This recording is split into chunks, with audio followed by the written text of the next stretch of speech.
서울의 어두운 골목 끝. 낡은 간판 하나가 달린 작은 정원이 있었다.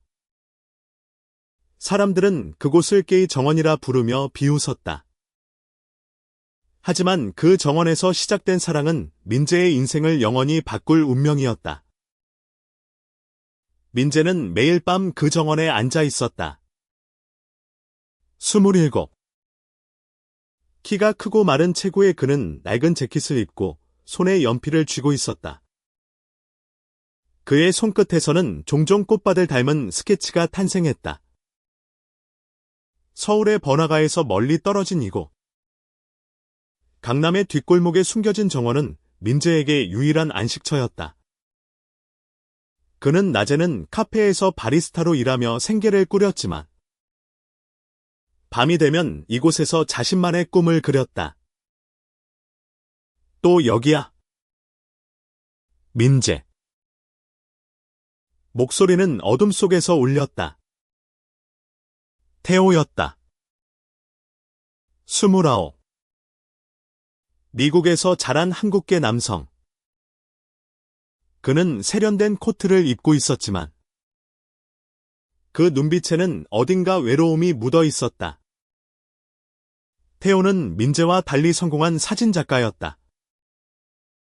그의 사진은 뉴욕과 파리의 갤러리에서 전시되었지만 그는 늘 서울로 돌아왔다. 그리고 그 이유는 민재였다. 넌 왜 매번 여기 와? 민재가 웃으며 물었다. 그의 목소리는 부드러웠지만 어딘가 방어적인 뉘앙스가 있었다. 태호는 어깨를 으쓱하며 정원 한가운데로 걸어 들어왔다. 너 때문이지. 그 한마디에 민재의 심장이 쿵 내려앉았다. 태호와의 관계는 복잡했다. 그들은 2년 전 이 정원에서 처음 만났다. 민재는 우연히 태호가 버린 필름 카메라를 주었고 그 안의 사진을 보며 그의 세계에 끌렸다. 두 사람은 친구로 시작했지만 어느새 그들의 대화는 밤을 지새우고 손끝이 스치는 순간마다 전율이 일었다. 하지만 민재는 두려웠다. 그는 태호의 자유로운 세계와 자신의 보수적인 현실 사이에서 갈등했다. 사람들이 우리를 어떻게 볼까? 민재가 속삭였다. 그의 목소리는 떨렸다. 태호는 한숨을 쉬며 그의 어깨에 손을 얹었다. 그들이 뭐라고 하든 이 정원은 우리 거야.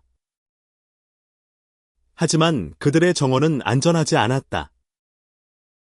강남의 개발 바람은 이곳마저 삼키려 했다.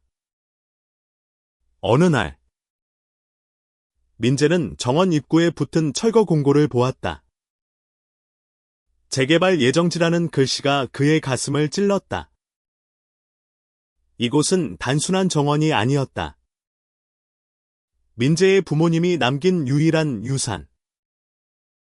그리고 태호와의 추억이 깃든 공간이었다. 이걸 어떻게 막지? 민재는 태호에게 물었다. 태호는 그의 손을 잡았다. 우리가 함께라면 방법이 있을 거야. 그날 밤 두 사람은 정원에서 계획을 세웠다. 민재는 지역 주민들에게 정원의 가치를 알리기로 했고 태호는 자신의 인맥을 동원해 재개발을 막으려 했다. 하지만 그들의 싸움은 단순히 정원을 지키는 것 이상으로 커져갔다. 민재는 점점 태호의 과거를 알게 되었고 태호가 숨기고 있던 비밀그의 부유한 가문과 얽힌 비극적인 이야기가 서서히 드러났다. 민재는 태호의 눈을 바라보며 물었다. 넌 왜 정말로 여기로 돌아온 거야? 태호는 잠시 침묵했다.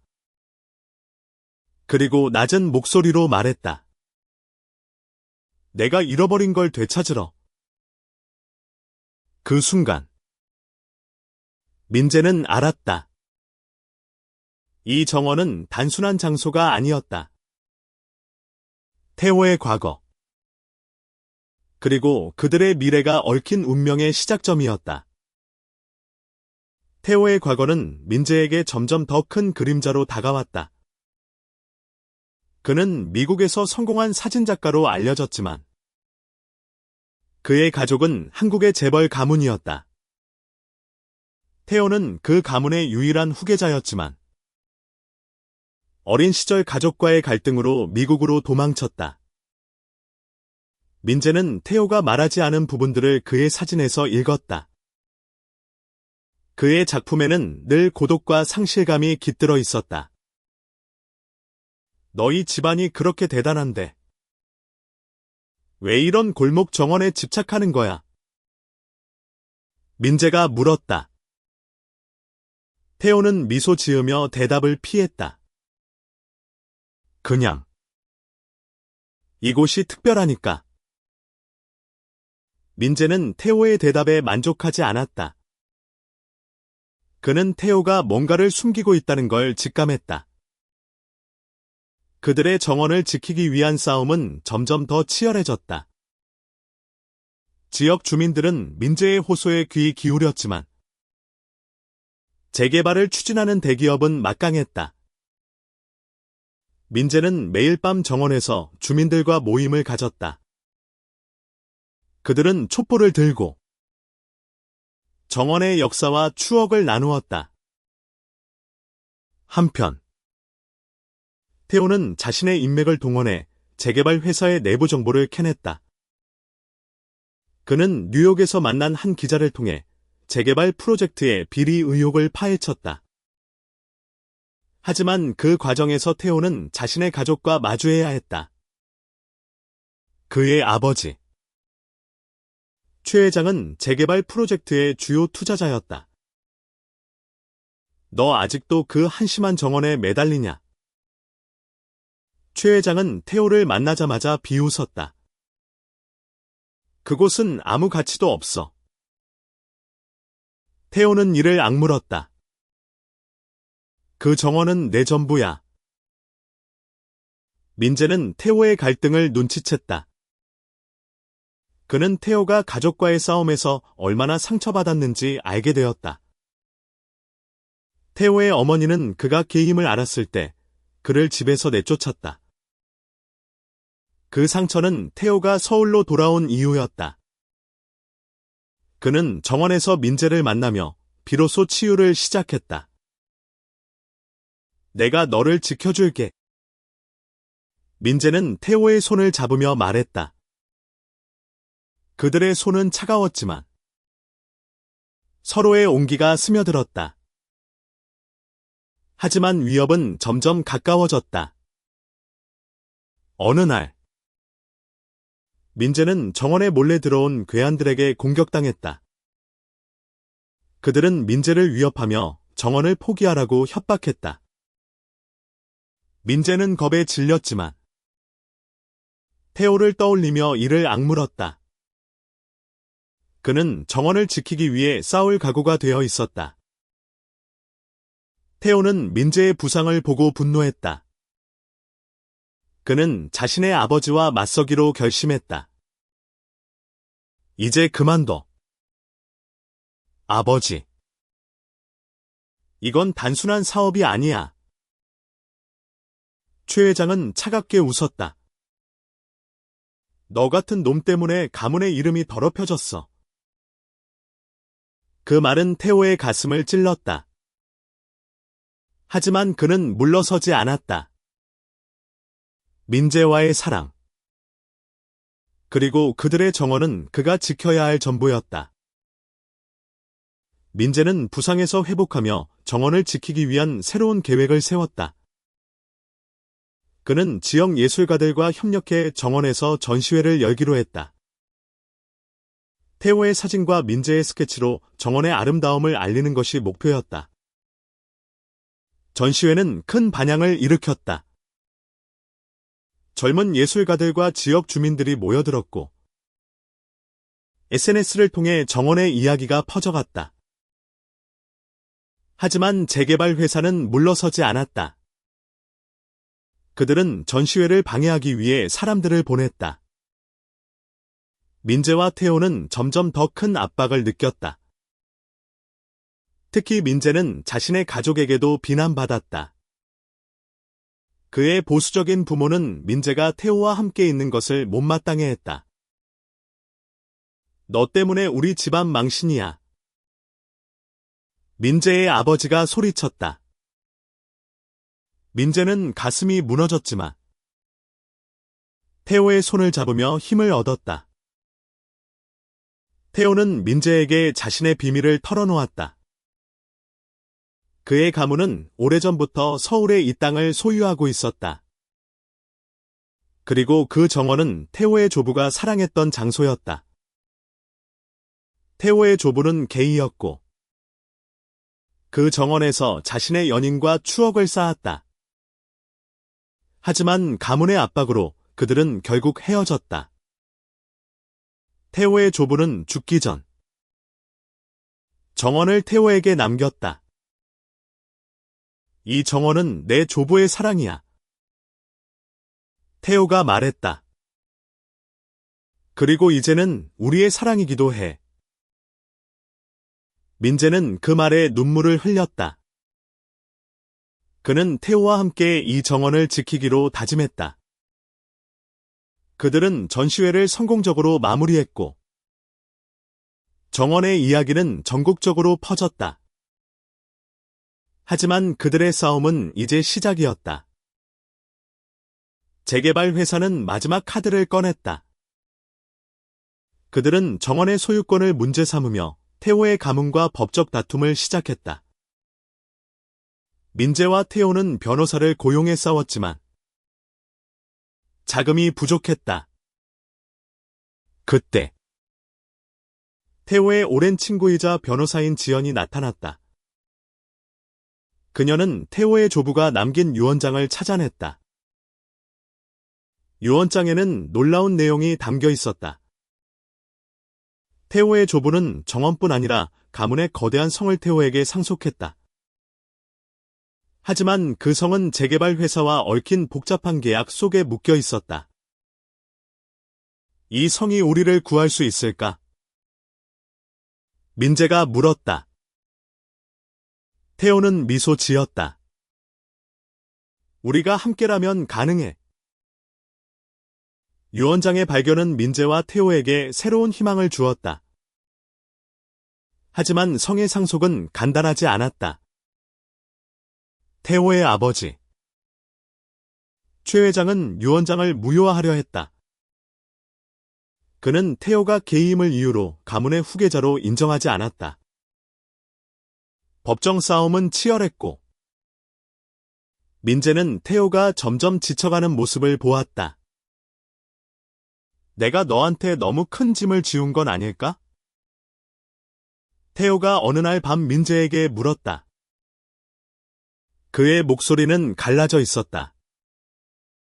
민재는 태호의 손을 잡았다. 우린 서로의 짐을 나누는 거야. 혼자 짊어지지 마. 민재는 정원을 지키기 위해 더 많은 사람들을 모았다. 지역 주민들뿐 아니라 전국의 LGBT 커뮤니티가 그들의 이야기에 동참했다. 정원은 단순한 장소가 아니라 사랑과 자유를 상징하는 공간이 되었다. 민재와 태호는 정원에서 매주 모임을 열었고 사람들은 그들의 이야기를 들으며 눈물을 흘렸다. 한편 태호의 아버지는 점점 더 강경한 방법을 썼다. 그는 태호의 과거를 언론에 퍼뜨리며 그를 공격했다. 태호는 상처받았지만 민재의 곁에서 힘을 얻었다. 넌 내가 왜 이 싸움을 하는지 알지? 태호가 물었다. 민재는 고개를 끄덕였다. 우리의 사랑을 지키기 위해서. 법정에서 유언장의 진위 여부가 논쟁되었다. 지연은 태호의 조부가 남긴 편지와 사진을 증거로 제출했다. 그 자료들은 조부의 사랑과 정원에 대한 애정을 증명했다. 재판관은 감동받았지만 최 회장의 변호사는 여전히 태호의 자격을 문제 삼았다. 민재는 법정 밖에서 태호를 위로했다. 우리가 이겨낼 거야. 정원이 우리를 지켜줄 거야. 그들의 싸움은 점점 더 많은 사람들에게 알려졌다. 정원은 이제 전국적인 상징이 되었다. 사람들은 정원을 방문하며 민재와 태호를 응원했다. 하지만 재개발 회사는 마지막 공격을 준비하고 있었다. 그들은 정원을 강제로 철거하려 했다. 민재와 태호는 정원에서 마지막 밤을 보냈다. 그들은 서로를 끌어안으며 다짐했다. 어떤 일이 있어도 우린 이곳을 지킬 거야. 철거 날이 다가왔다. 민재와 태호는 정원에 모인 사람들과 함께 마지막 저항을 준비했다. 그들은 촛불을 들고 정원을 둘러쌌다. 수백 명의 사람들이 모였고 그들의 노래와 외침이 밤하늘을 울렸다. 민재는 태호의 손을 잡으며 말했다. 이게 우리의 힘이야. 하지만 철거팀은 무자비했다. 그들은 경찰과 함께 정원으로 돌진했다. 민재는 사람들을 독려하며 앞장섰다. 태호는 카메라를 들고 그 순간을 기록했다. 그의 사진은 나중에 전 세계로 퍼졌다. 그 와중에 놀라운 소식이 전해졌다. 지연이 최 회장의 비리를 폭로한 기사를 공개했다. 재개발 프로젝트에는 불법 자금이 얽혀 있었다. 언론은 이를 대대적으로 보도했고 최 회장은 궁지에 몰렸다. 법정에서는 유언장이 최종적으로 인정되었다. 태호는 정원뿐 아니라 성의 소유권을 얻었다. 하지만 그는 성을 원하지 않았다. 그는 민재와 함께 정원을 지키는 데 집중했다. 철거는 중단되었다. 사람들은 환호했고 민재와 태호는 서로를 끌어안았다. 그들의 사랑은 이제 단순한 개인적인 감정이 아니었다. 그것은 많은 이들에게 희망을 주는 상징이 되었다. 하지만 태호의 아버지는 포기하지 않았다. 그는 태호를 찾아와 마지막 제안을 했다. 성도, 정원도 다 가져. 하지만 그놈과 헤어져. 태호는 단호히 거절했다. 아버지, 전 제 사랑을 포기하지 않아요. 민재는 태호의 결정을 지지했다. 그들은 정원에서 다시 시작하기로 했다. 그들은 정원을 커뮤니티 공간으로 만들 계획을 세웠다. 누구나 사랑을 자유롭게 나눌 수 있는 곳으로. 정원은 다시 살아났다. 민재와 태호는 정원을 커뮤니티 센터로 바꾸었다. 그들은 예술 워크숍, 상담 프로그램, 그리고 LGBT 청소년을 위한 지원 그룹을 열었다. 정원은 이제 단순한 꽃밭이 아니라 사람들의 마음을 잇는 공간이 되었다. 태호는 자신의 사진을 전시하며 정원의 이야기를 세상에 알렸다. 그의 작품은 국제적인 주목을 받았고 민재의 스케치도 함께 전시되었다. 두 사람의 예술은 그들의 사랑과 투쟁을 담고 있었다. 하지만 그들의 행복은 오래가지 않았다. 최 회장은 여전히 태호를 포기하지 않았다. 그는 태호의 성을 압류하려 했다. 민재는 태호가 다시 상처받는 모습을 보고 마음이 아팠다. 우리가 이 모든 걸 왜 하는 거지? 태호가 어느 날 물었다. 민재는 그의 눈을 바라보며 말했다. 우리가 서로를 사랑하니까? 그 말은 태호에게 새로운 힘을 주었다. 그는 성을 포기하고 정원에 집중하기로 했다. 그는 민재와 함께 정원을 더 확장할 계획을 세웠다. 그들은 정원에 작은 카페를 열었고 사람들이 모여 이야기를 나누는 공간으로 만들었다. 한편 최 회장은 자신의 잘못을 깨닫기 시작했다. 그는 태호의 사진 전시회에 몰래 찾아왔다. 태호의 작품을 보며 그는 자신의 아들이 얼마나 강한 사람인지 알게 되었다. 민재와 태호는 정원에서 매일 밤을 보냈다. 그들은 서로의 손을 잡으며 미래를 꿈꿨다. 우리가 이 모든 걸 해냈어. 민재가 말했다. 태호는 미소 지으며 대답했다. 아니, 아직 시작이야. 정원은 점점 더 많은 사람들에게 알려졌다. 전국에서 사람들이 찾아왔고, 심지어 해외에서도 방문객이 생겼다.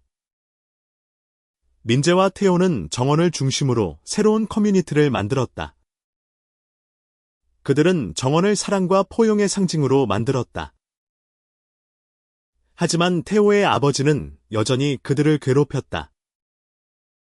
그는 태호에게 마지막 편지를 보냈다. 너를 용서할게. 하지만 그 정원을 포기해. 태호는 그 편지를 읽고 웃었다. 그는 민재에게 말했다. 이제 아버지는 내게 아무 의미도 없어. 민재는 태호의 결정을 지지했다. 그들은 정원을 더 확장하기로 했다. 그들은 정원에 작은 도서관을 만들었고, 사람들이 자유롭게 책을 읽고 이야기를 나눌 수 있게 했다. 한편, 최 회장은 점점 더 외로워졌다. 그는 자신의 잘못을 깨닫고 태호에게 사과하려 했다. 하지만 태호는 쉽게 마음을 열지 않았다. 그는 민재와의 삶에 집중했다. 정원은 이제 서울의 명소가 되었다. 사람들은 그곳을 사랑의 정원이라 불렀다. 민재와 태호는 그들의 사랑이 많은 이들에게 영감을 주었다는 걸 알았다. 우리가 이 모든 걸 해냈어. 민재가 말했다.